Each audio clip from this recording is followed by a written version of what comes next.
Okay, I'm gonna say it again. I'm not happy with Emma. I'm not happy with the way she's manipulating and controlling her friend. There is a lot of subtle manipulation here of Harriet, um, with Emma's implied decisions. It's like, oh, I thought you were going to reject him out of hand and just wanted help with the wording. And this sort of constant, oh, no, no, I don't need to help you, you've got this.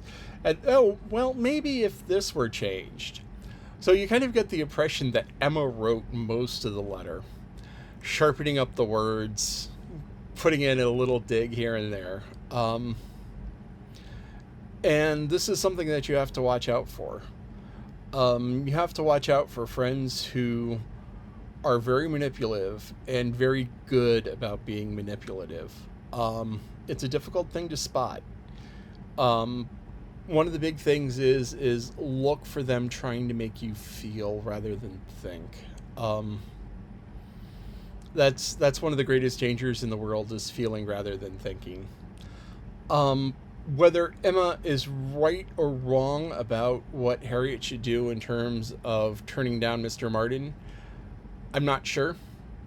Mr. Martin is handsome enough. Mr. Martin is fairly well off for someone middle class. He has a good sized farm and it's prosperous. He's not to the I have people who do things for me stage of wealth, but he's getting there. Perhaps his children will be. Um, you never know. But he's doing well for himself, and his farm seems prosperous, and so he seems to be moving up slowly. Um, Emma's just like completely against him because she's like, no, you've got to get somebody who has some sort of real money, which is kind of snobbish of her. And maybe Harriet isn't quite capable of it. She does have a very good point that Mr. Elton took the picture to London. It is going to be showing his family. Oh, look at her, because he was gushing about the gushing about the drawing before, and he's going to take it to his mom, and he's going to take it to his dad. He's going to show his sisters and go, look at her, isn't she so big?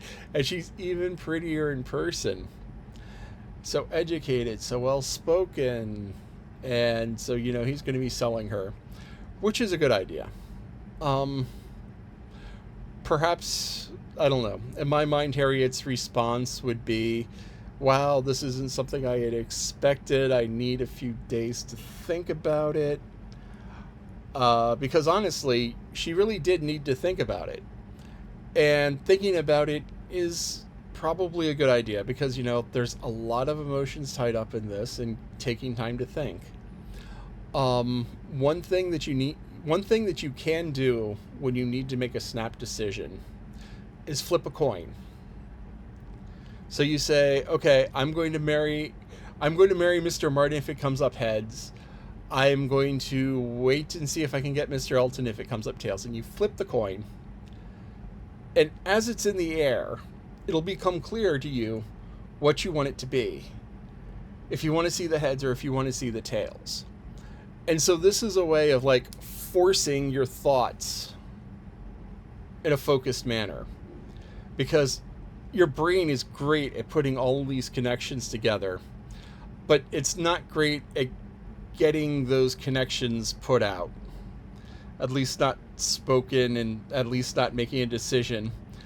But if you have something where it forces you and you're looking at the randomness of it and you're hoping for one result or the other, that is a that is a way to force a decision where you may not necessarily have one, right in the mind. You flip the coin, it's like tails. I'm waiting for. No, I really like Mr. Martin. I want to marry Mr. Martin, but it says wait for L.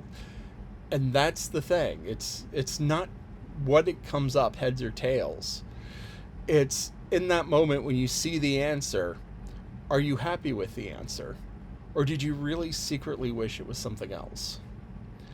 So, so Harriet has one marriage proposal. Also, an additional thing was is that if she sent a letter saying, "This is so sudden, I have to think about it," she could tell Mr. Elton, "Hey, I got this proposal from Mr. Martin, but I'm really not sure what to do about it," and then ask Mr. Elton. And if Mr. Elton had even been contemplating marriage, he knows it's time to fish or cut bait. So, fish or cut bait, great idiom. It means that you have to do something. And so often what happens is on these big fishing boats, you go on the fishing boat and you cast out the lines with little bits of bait on them. And sometimes the hook comes up with a little fish, and sometimes it comes up with a big fish. And you take the little fish and you put them in a bucket, and you take the big fish and you put them down in the hold. And then once you have a bucket full of little fish, you take the little fish and you cut them up, and you make them into bait, and you put them back on the hook and throw them back in the water and hope to get a big fish. So there comes a point where the bucket is full and the lines are in, and so you either have to fish, bait the hooks and throw them out, or cut bait, because it's like, you wait for the fish to grab on the lines and you pull the lines in, but you have to do something. And so the phrase is, it's time to either fish or cut bait. There's other similar, cruder ones, but fish or cut bait is a good one.